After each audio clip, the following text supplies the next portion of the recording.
Welcome to We Learn Networks.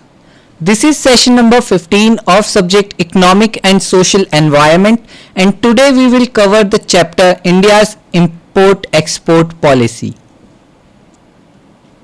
The topic that we will cover in the sessions are Introduction, India's Exim Policy, a backdrop, the foreign trade regime, analytical phases and changes over time, India's Exim Policy, phases and changes, India's import regime 1950 to 89, major features, export policies and incentives, export-import policy 1997 to 2002, export-import policy 2002 to 2007, trade policy reforms.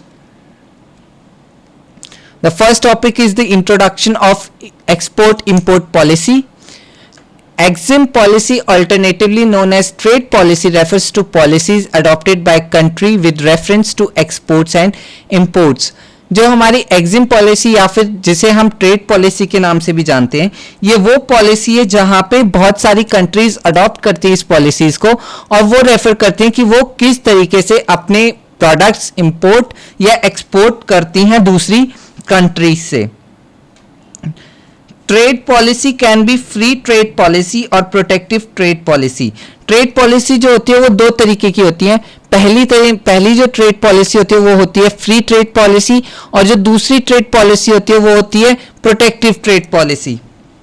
A free trade policy involves complete absence of tariffs, Kota's, exchange restrictions, taxes, subsidies on production, factor use and consumption. जो हमारे free trade policies होती हैं वो बहुत सारी चीज़ों के सिर्फ इन्वॉल्व नहीं होती, मींस उनमें टैरिफ्स नहीं होते, कोटाज नहीं होते, टैक्सेस नहीं होते, एक्सचेंज रिस्ट्रिक्शंस नहीं होती, सब्सिडीज नहीं लगी होती उन पे, और या फिर फैक्टर्स यूज या कंजम्पशंस जो है वो इन सब चीज़ों से हमारी फ्री ट्रेड पॉलिसी एब्सेंट होती है. इन सारी चीज़ों में दो free trade theoretically offers several advantages, in reality particularly underdeveloped countries were at a disadvantage in such a system of international trade. जो हमारी ये जो फ्री ट्रेड पॉलिसी होती है ये क्या करती है कि बहुत सारे एडवांटेजेस तो देती है थियोरेटिकली, पर प्रैक्टिकल में जो भी हमारी अंडर डेवलप्ड कंट्रीज होती हैं, जो डेवलपिंग कंट्रीज होती हैं, उनके लिए बहुत ही हार्मफुल होती हैं, उनके लिए बहुत ही ज़्यादा डिसएडवांटेज होती हैं ये हमारी फ्री ट्रेड पॉलिसीज.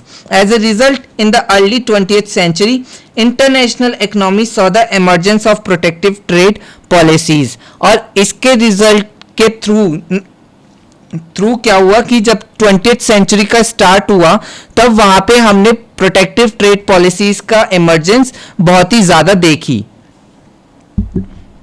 अब protective trade policy pursued by a country seeks to maintain a system of trade restriction with the objective of protecting the domestic economy from the competition of foreign products. अब productive trade policy क्या करती है कि country देखती है कि किस तरीके से हम ट्रेड के सिस्टम को मेंटेन कर सकते हैं, और जो ऑब्जेक्टिव होता है प्रोटेक्टिव इकोनॉमी का, प्रोटेक्टिव ट्रेड पॉलिसी का, वो ये होता है कि किस तरीके से हम अपनी डोमेस्टिक इकोनॉमी को फॉरेन प्रोडक्ट से सेव कर सकते हैं.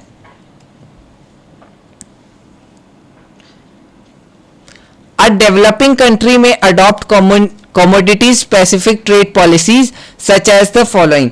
जो भी हमारी डेवलपिंग कंट्रीज होती हैं या जो कंट्रीज डेवलप कर रही होती हैं हमारी, उनमें हम इन चीज़ों को देख सकते हैं, ऐसी ट्रेड पॉलिसीज को अप्लाई कर सकते हैं, जैसे कि primary outward looking policies, secondary outward looking policies, primary inward looking policies and secondary inward looking policies.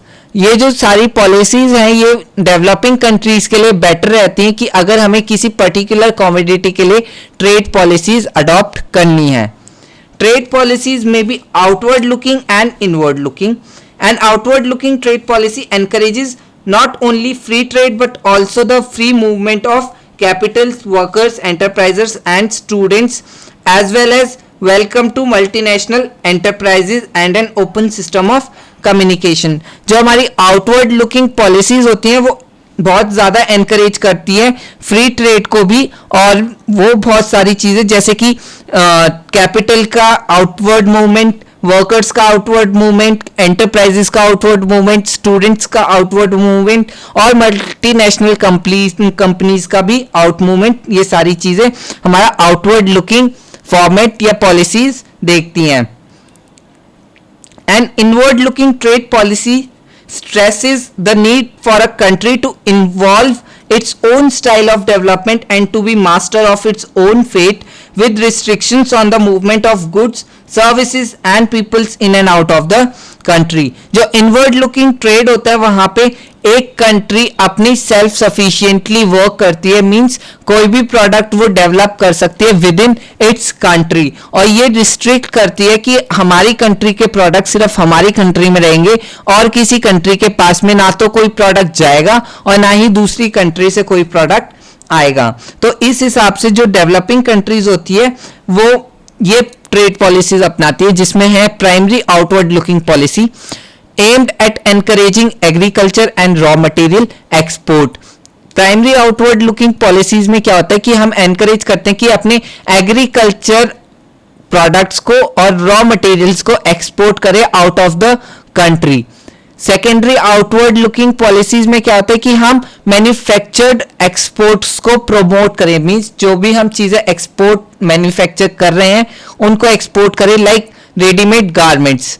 जो भी हम गारमेंट्स, रेडीमेड गारमेंट्स बना रहे हैं अपनी कंट्री में, उन्हें दूसरी कंट्रीज में एक्सपोर्ट करना, ये सेकेंडरी आउटवर्ड लुकिंग पॉलिसीज में आता है. प्राइमरी इनवर्ड लुकिंग पॉलिसीज में objective is to achieve agriculture self sufficiency, means कि जब तक हम खुद ही एग्रीकल्चरी सेल्फ सफिशिएंट नहीं होंगे तब तक हम दूसरों को कैसे प्रोवाइड करवाएंगे मटेरियल. तो इसीलिए पहले जो हमारा ऑब्जेक्टिव रहता है कि पहले हम खुद एग्रीकल्चरल सेल्फ सफिशिएंट बने, उसके बाद में हमारा जो मेन मोटिव आता है वो होता है प्राइमरी आउटवर्ड लुकिंग पॉलिसीज के लिए. Next is secondary inward looking policies is objective is attaining manufactured commodity self sufficiency through import substitution.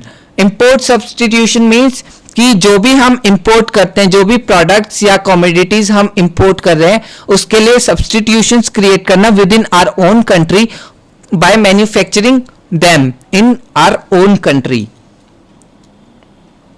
Trade policy will strongly influence the direction, trend and growth of foreign trade of country. ये जो trade policy होती है वो strongly influence करती है कि किस तरीके से फॉरेन ट्रेड को हम विद इन द कंट्री लाएं या अपने ट्रेड को इन फॉरेन कंट्रीज लेके जाएं. Therefore, trade policy is an important economic instrument which can be used by a country. इसीलिए जो ट्रेड पॉलिसी होती है वो एक इंपॉर्टेंट इकोनॉमिक इंस्ट्रूमेंट होता है किसी भी कंट्री की ग्रोथ के लिए. India's EXIM policy a backdrop. India's experience of colonial past had a major influence on exim policy in the initial decades after independence. India का जो एक्सपीरियंस था कॉलोनियल पास्ट में वो ही मेजर इन्फ्लुएंस देता है कि हम एग्जिम पॉलिसीज को इनिशियलाइज करें, और ये इनिशियलाइज भी हुए थे इंडिपेंडेंस के बाद. India's strategies toward trade policy was driven by perceived foreign exchange scarcity and desire to ensure that the development.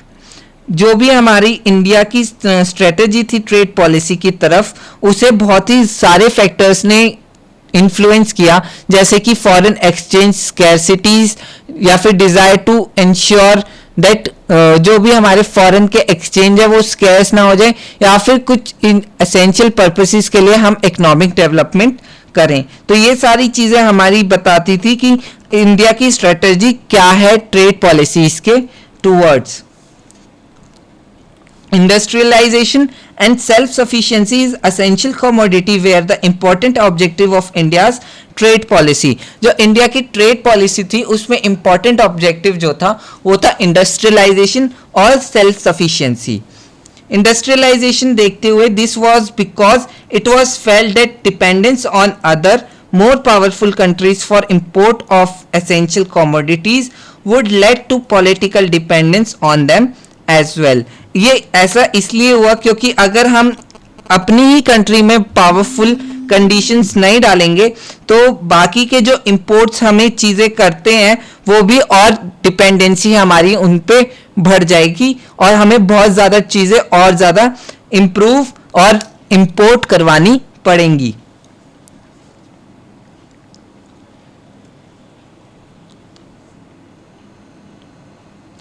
This was succinctly brought out by National Planning Committee in 1946 set up by the Indian National Congress under the chairmanship of the late Jawaharlal Nehru. एक इस चीज को इस trade policies को under existence लाने के लिए एक नेशनल प्लानिंग कमेटी बिठाई गई, सेटअप करी गई 1946 में. और ये जो कमेटी बनाई थी वो इंडियन कांग्रेस ने बनाई थी, इंडियन नेशनल कांग्रेस ने बनाई थी under the chairmanship of late Jawaharlal Nehru. Earlier the NCP had said that the objective of country as a whole was the attainment as far as possible of national self-sufficiency. International trade was certainly not excluded, but we were anxious to avoid being drawn into whirlpool of economic imperialism. Means NCP ने सबसे पहली जो statement दी थी वो ये दी थी कि हमारा जो मेन ऑब्जेक्टिव है हमारी कंट्री का वो ये है कि हम नेशनल सेल्फ सफिशिएंसी अटेन करें. मीन्स अपनी कंट्री को सेल्फ सफिशिएंट बनाए कि वो हर एक प्रोडक्ट अपनी ही कंट्री में डेवलप करे जो कि डेली यूज के लिए या फिर मंथली यूज या ईयरली यूज के लिए जरूरी है, उसे हम अपनी ही कंट्री में बनाएं, अटेन करें, सेल्फ सफिशिएंसी हमारी कंट्री में आए. ऐसा नहीं है कि हम इंटरनेशनल ट्रेड को भी एक्सक्लूड कर रहे हैं अपनी ट्रेड पॉलिसी से, पर हम अपने आप को बचा के रखना चाहते हैं इस इकोनॉमिक इंपीरियलिज्म के वर्लपूल से. These led the broad framework for the formulation of EXIM policy in the subsequent years. जब हमने देखा कि हमारी जो कंट्री है वो सेल्फ सफिशिएंट नहीं हो पा रही है इन वेरियस सेक्टर्स, तब हमने इस ब्रॉड फ्रेमवर्क को अपनी इकोनॉमी में इंप्लीमेंट किया जिसको हम कहते हैं EXIM policy. On the whole, import substitution and protection to domestic industrialization through a system of tariff and non-tariff controls became the highlights of India's EXIM policy for most of the period during 1950s to 51 to 1990s to 91. On the whole, import की substitution जो थी वो protect करती थी domestic industrialisation को through the system of tariff and non tariff controls. हम जितने भी कमोडिटीज बेचते थे उनमें टैरिफ लगाते थे और कुछ कमोडिटीज में नॉन टैरिफ या टैरिफ कंट्रोल्स नहीं होते थे. तो ये जो इंडिया की एग्जिम पॉलिसीज थी इस चीज को हाईलाइट करती थी और ये जो चीज हाईलाइट हुई थी उसका पीरियड था 1950 से 1951 तक और 1990 से 1991 तक. The foreign trade regime, analytical phase and changes over time. Means कि किस तरीके से हमारा फॉरेन ट्रेड चेंज हुआ, किस तरीके से एनालिटिकल फेजेस आए और उनमें किस तरीके से टाइम टू टाइम चेंजेस होते रहे. J.N. Bhagwati and A. Kruger in their comparative analysis of impact of foreign trade regimes and economic development in numbers of countries defined a set of analytical phases with reference to the EXIM policy of a country. J.N. Bhagwati और ए Kruger ने क्या बताया, बहुत comparative analysis किया दोनों ने foreign trade regimes के ऊपर और इकोनॉमिक डेवलपमेंट के ऊपर, बहुत सारी कंट्रीज के इकोनॉमिक डेवलपमेंट के ऊपर, और उन्होंने बहुत सारे एनालिटिकल फेजेस को डिफाइन किया जो रेफर करते थे एग्जिम पॉलिसीज को, एक्सपोर्ट इंपोर्ट पॉलिसीज को रेफर करते थे किसी भी एक कंट्री के लिए. These phases in foreign trade regime were designed essentially as a classificatory and descriptive device to capture meaningfully the evolution of foreign trade regimes in terms of its restrictionist content and dimensions and patterns of its use of control and price instrument. ये जो phases थे foreign trade regime के ये बहुत ही essential और क्लासिफैक्टरी major था कि किस तरीके से हम किसी भी कंट्री के फॉरेन ट्रेड को इवेल्युएट कर सकते हैं और उन्हें अपनी डायमेंशंस में ऐड ऑन कर सकते हैं. There are broadly 5 phases which are as follows. इनके हिसाब से जो फेजेस थे वो 5 थे. 5 फेजेस के अकॉर्डिंग इन्होंने किसी भी कंट्री के फॉरेन ट्रेड को डिवाइड किया था. Phase 1 characterized by systematic and significant imposition of quantitative restrictions. जो भी फेज 1 था वो कैरेक्टराइज था कि किस तरीके से हम सिस्टमैटिक और सिग्निफिकेंट इम्पोजिशन लगा रहे हैं क्वांटिटेटिव रिस्ट्रिक्शंस की. It might start in response to an unsustainable balance of payment defects. ये स्टार्ट हो सकता था किसी भी unsustainable balance of payment defects की वजह से. जो भी हमारे पास में बैलेंस ऑफ पेमेंट्स है उनकी वजह से जो हमारे पास में रिस्पॉन्स आता है वो फेज 1 के अंडर कैटेगराइज होते हैं. Throughout phase 1 controls are generally maintained and often intensified.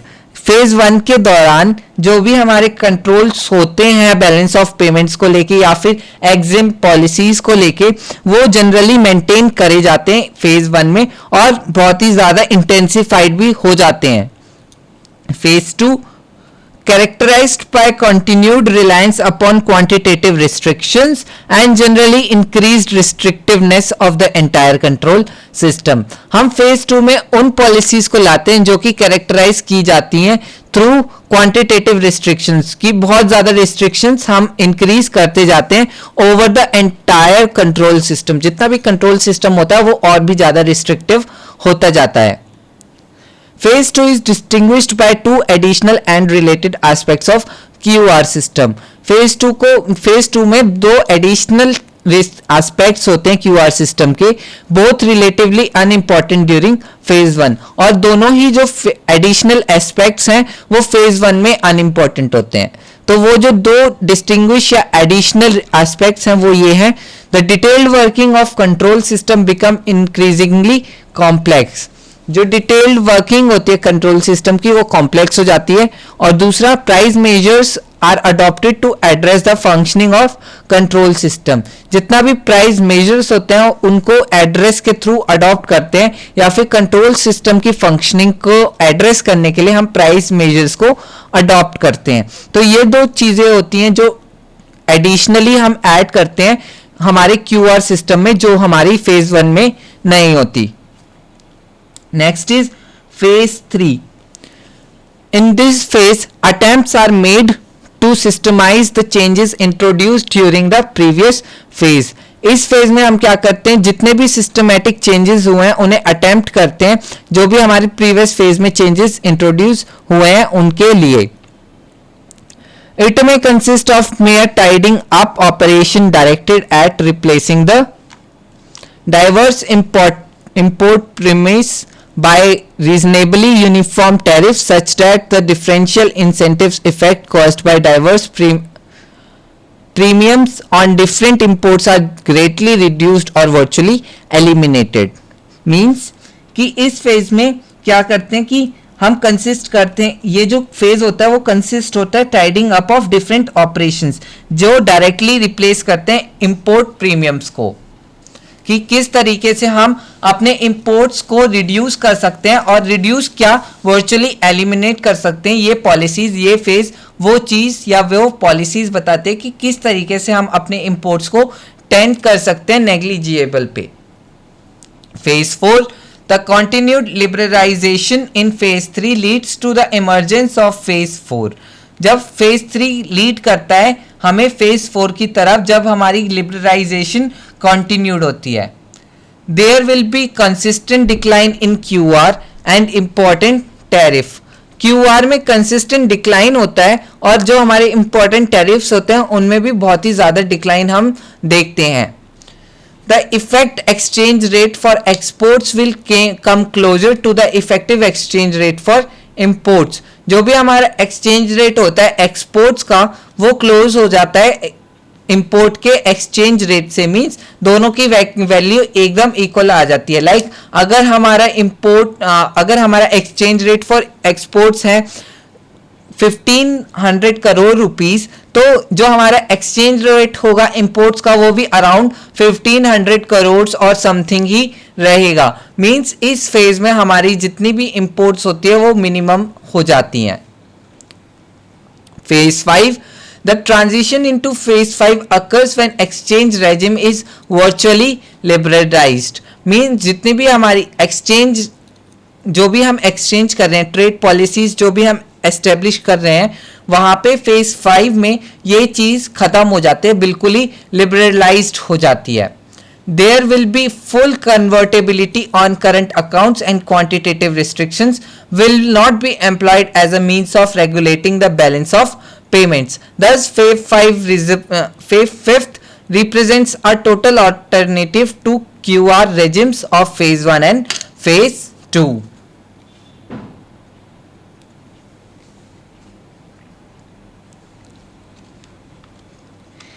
India's EXIM policy phases and changes. The scarcity of foreign exchange become more acute. जो हमारा scarcity थी, मीन्स फॉरेन एक्सचेंज की scarcity थी, वो और भी ज़्यादा acute होती जा रही थी। A new set of restrictive measures for imports was introduced every year. और इंपोर्ट्स को रिस्ट्रिक्ट करने के लिए बहुत ही ज़्यादा सेट ऑफ न्यू मेजर्स हम इंट्रोड्यूस करने लगे हर साल। Import allocation criteria become more complex. जो भी हमारा इंपोर्ट एलोकेशन क्राइटेरिया था वो भी और भी ज़्यादा कॉम्प्लेक्स होता गया। Tariff rates escalated gradually. Tariff rates भी हमारे एक्सलरेट होते गए ग्रेजुअली डे बाय डे हमारे जो टैरिफ रेट्स थे वो भी बढ़ते गए।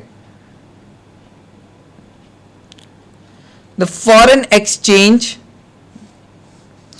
reserves position improved in latter of 70s due to जो फॉरेन एक्सचेंज रिजर्व था उसमें बहुत ही ज़्यादा इंप्रूवमेंट आने लगी 70s के दौरान, क्योंकि increase remittance from Indians working in West Asia. West Asia में जितने भी इंडियंस वर्क कर रहे थे उनकी वजह से बहुत ही ज़्यादा इंक्रीज आने लगा रेमिटेंस में। इम्प्रूव्ड एग्रीकल्चर प्रोडक्शन में एग्रीकल्चर देखा गया और decline in public investment. Public जितनी भी इन्वेस्ट कर रही थी हमारे सिस्टम्स में उसमें भी डिक्लाइन होना स्टार्ट हो गया। The net result was a relaxation in severity of import control regime during 75 to 85 signifies the re-entry into phase 3. जो नेट रिजल्ट था रिलैक्सेशन का वो ये था, वो बताता था कि कितनी सीवियरिटी से हमारी इंपोर्ट कंट्रोल हो रहा है। तो ये जो फेज था वो हमें सिग्निफाई करता था कि हम फेज 3 में दोबारा से री एंटर हो गए हैं। Import allocation rules were made simpler. Import allocation rules को हमने सिंप्लीफाई किया और जो प्रोटेक्टिव कोटास थे या फिर जो भी हमारे जितने भी ये प्रोटेक्टिव मेजर्स थे उनको हमने इंटैक्ट रहने दिया, उनको बिल्कुल भी छेड़ा नहीं। और जो हमारी डोमेस्टिक इंडस्ट्रीज थी उनको भी हमने इंपोर्ट कंपटीशन की शील्ड से अवे रखा। Broadly India's trade policy can be aggregated into essentially 2 categories. इसीलिए हम इंडिया की कैटेगरी ट्रेड पॉलिसी को 2 एसेंशियल कैटेगरीज में एग्रीगेट कर सकते हैं। पहली जो पॉलिसी है वो ये है, those that are associated with inducting import substitution as well as those that are import repressive और import rationing, and वो कैटेगरीज जहां पे हम अपनी इंपोर्ट सब्सटीट्यूशंस को इंड्यूस करते हैं और साथ के साथ इंपोर्ट रिप्रेसिव और इंपोर्ट रेशनिंग भी होते हैं। मींस कि हम किस तरीके से इंपोर्ट को रोक सकते हैं, ये पहली कैटेगरी, ये पहली ट्रेड पॉलिसी हमें बताती है। और जो दूसरी है वो ये है, वो policies those that influence the level of composition of exports of goods and services. दूसरी जो कैटेगरी है वो ये बताती है कि हम वो पॉलिसीज यूज करते हैं जो हमारे एक्सपोर्ट्स के गुड्स और सर्विसेज को इन्फ्लुएंस करती है या फिर उनके लेवल को बढ़ाती है। मींस नंबर ऑफ गुड्स और सर्विसेज जो हम एक्सपोर्ट कर सकते हैं उनके नंबर को बढ़ाती है। Over the year trade policy has undergone fundamental shifts to correct the earlier anti export bias through the withdrawal of quantitative restrictions. हमारी ओवर द ईयर्स जितना भी अभी तक टाइम गुजरा है उसमें हमारी ट्रेड पॉलिसीज बहुत सारे फंडामेंटल चेंजेस से गुजरी है, और इसमें क्या है कि हम अच्छे से करेक्ट मेजर्स लेने लगे हैं, और जितने भी हमारे एंटी एक्सपोर्ट बायस थे उनको, उनकी रिस्ट्रिक्शंस को, क्वांटिटेटिव रिस्ट्रिक्शंस को हमने विड्रॉ करना स्टार्ट किया है। India's import regime 1950s to 89 are the major features. India's import regime had two major kinds of protective barriers. जो भी हमारी इंडिया की इंपोर्ट रेजिम है वो दो प्रोटेक्टिव बैरियर्स के थ्रू गुजरती है। पहला है नॉन टैरिफ कंट्रोल्स और दूसरा है टैरिफ कंट्रोल्स। मींस कि हमारी जो इंपोर्ट रेजिम है, हम किस तरीके से इंपोर्ट कर सकते हैं आप दूसरे कंट्रीज के गुड्स को, वो दो बैरियर्स से गुजरती है। फर्स्ट जो बैरियर मैंने बताया वो था नॉन टैरिफ, और दूसरा जो पर्सपेक्टिव था, बैरियर था, वो था tariff controls. Non tariff controls were the principal means of regulating imports and protecting local industries. जो नॉन टैरिफ कंट्रोल था वहां पे हम इंपोर्ट्स को रेगुलेट करते हैं और प्रोटेक्ट करते हैं लोकल इंडस्ट्रीज को, हमारी लोकल इंडस्ट्रीज को प्रोटेक्ट करते हैं इंपोर्ट से। These controls till 90s included the import licensing system, canalization, actual user policy and phased manufactured programs. Means ये जो कंट्रोल्स थे, नॉन टैरिफ कंट्रोल्स थे, वो डिपेंड करते थे कि किस तरीके से हम इंपोर्ट लाइसेंसिंग सिस्टम कर सकते हैं, कैनलाइजेशन कर सकते हैं, एक्चुअल यूजर पॉलिसी दे सकते हैं, या फिर फेज्ड मैन्युफैक्चर्ड प्रोग्राम दे सकते हैं। Now it's time for tariff. Tariff जो पॉलिसीज होती थी वो कंसिस्ट करती थी बेसिक कस्टम ड्यूटीज को, कि किस किस तरीके की कस्टम ड्यूटीज हम इम्पोज कर रहे हैं हमारे इंपोर्ट्स पर, and auxiliary duty applied to CIF prices, कौन कौन सी एक्सिलरी ड्यूटीज या प्राइसेस हम दे रहे हैं। और तीसरा था additional duties equivalent to excise taxes imposed on locally produced products applied to CIF prices plus the basic custom duties and auxiliary duties, की किस तरीके की additional duties other than auxiliary excise duties हम पे कर रहे हैं for imports. Export policies and incentives. Exports are subject to license regime to serve a variety of objective. जो भी हमारे एक्सपोर्ट्स होते हैं उनमें लाइसेंसिंग की जरूरत होती है जो वेरियस ऑब्जेक्टिव्स को फॉलो करते हैं। A number of primary and sub manufactured products are subjected to export restrictions of varying intensity so as to control domestic prices. जितने भी हमारे प्राइमरी यूसेज या मैन्युफैक्चर्ड प्रोडक्ट्स होते हैं वो एक्सपोर्ट रिस्ट्रिक्शंस को सब्जेक्ट करते हैं और इनकी इंटेंसिटी और भी ज्यादा होती है for domestic prices. Indian policy incentives to promote exports can be broadly classified as, वो इंडियन ट्रेड पॉलिसीज जो प्रमोट करती है एक्सपोर्ट को, उनको हम इन क्लासिफिकेशंस में क्लासिफाई कर सकते हैं। पहला, special facilities to make material input needed by exporters available at reduced cost, कि जितने भी हमें मटेरियल इनपुट्स की रिक्वायरमेंट है उन्हें एक्सपोर्टर से अवेल करवाएं at reduced cost. Free trade zones and export oriented units, free trade zones होने चाहिए, एक्सपोर्ट ओरिएंटेड यूनिट्स होनी चाहिए। Facilities for making capital equipment available at reduced rate. Incentives for and assistance with export marketing, कि किस तरीके से हम incentives को कम कर सकते हैं और एक्सपोर्ट मार्केटिंग में असिस्टेंस प्रोवाइड करवा सकते हैं। Profit tax and credit subsidies को कैसे इंक्रीज कर सकते हैं और subsidies on domestic raw materials को कैसे इंक्रीज कर सकते हैं। Special facilities for material inputs can be divided in these categories.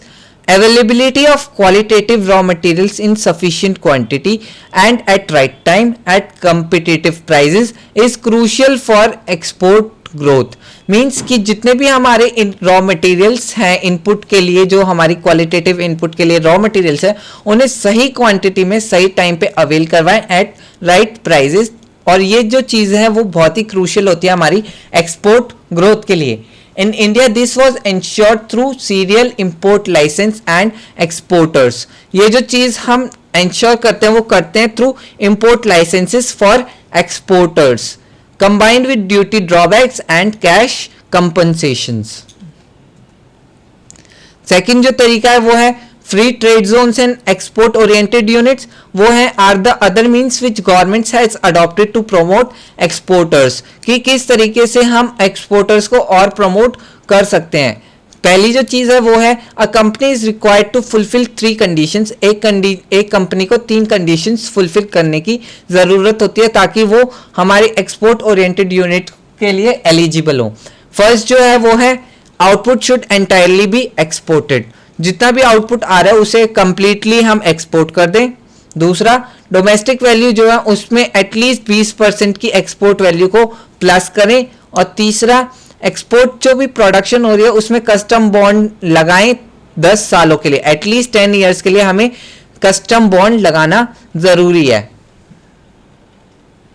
और जो बाकी पॉलिसीज हैं वो है कि किस तरीके से हम कैपिटल इक्विपमेंट्स को अवेल करवा सकते हैं रिड्यूस रेट पे, किस तरीके से हम एक्सपोर्ट मार्केट में एंटर हो सकते हैं, प्रॉफिट टैक्स और क्रेडिट सब्सिडीज को कैसे इंक्लूड करवा सकते हैं, और किस तरीके से सब्सिडीज हम रिड्यूस करवा सकते हैं डोमेस्टिक रॉ मटेरियल्स पे।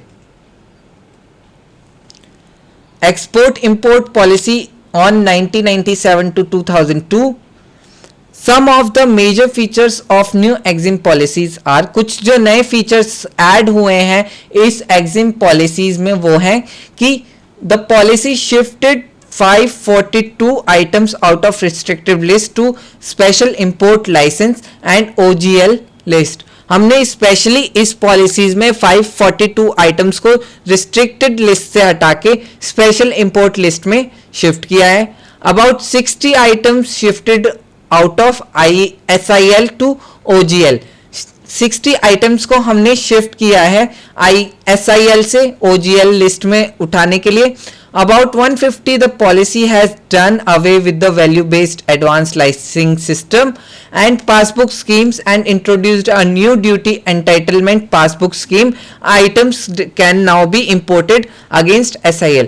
जो भी हम आइटम्स अगेंस्ट पॉलिसी निकाल रहे हैं उन्हें हमें पासबुक स्कीम्स के अंडर इंपोर्ट करवाना जरूरी है। Under this schemes the exporter will be issued a passbook. इस स्कीम के अंडर हर एक्सपोर्टर को एक पासबुक अलाउड या फिर इश्यू कराई जाएगी जिसमें वो सारी आइटम्स के रिकॉर्ड रखेंगे जो कि इंपोर्ट या एक्सपोर्ट हो रही है। Export import policy 2002 to 2007। The new export-import EXIM policy framed for the period 2002 to 2007 and unveiled on 31st March of 2002 also seeks to usher in an environment free of restrictions and controls।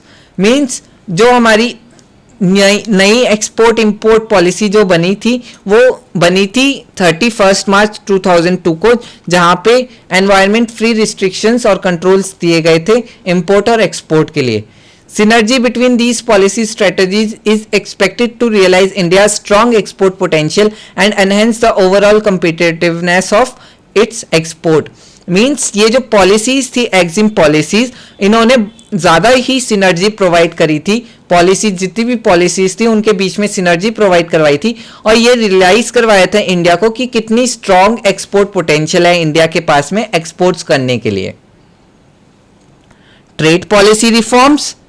The major objective of EXIM policy 1992 to 97 and subsequent changes introduced during the last 5 years was to phase out quantitative restrictions in form of licensing and other discriminatory controls। जो main objective था हमारी EXIM policy का वो ये था कि हम किस तरीके से क्वांटिटेटिव रिस्ट्रिक्शंस को हटा सकें और किस तरीके से जितने भी डिस्क्रिशनली कंट्रोल्स थे उनको इम्पोज कर सकें हमारी EXIM पॉलिसी पे। Another significant objective was to continuously scale down the tariff barriers. A large extent these objectives have been met, कि किस तरीके से हम इन ऑब्जेक्टिव्स को या टैरिफ बैरियर्स को क्रॉस कर सकते थे। ये हमारा दूसरा सिग्निफिकेंट ऑब्जेक्टिव था ट्रेड पॉलिसीज के लिए। Do it yourself. These are the questions that you have to do by yourself. First one is distinguish between free trade and protection. Analyze their relative merits and demerits. And second one is discuss the merits and demerits of free versus protection for a developing country like India. Thank you and have a nice day.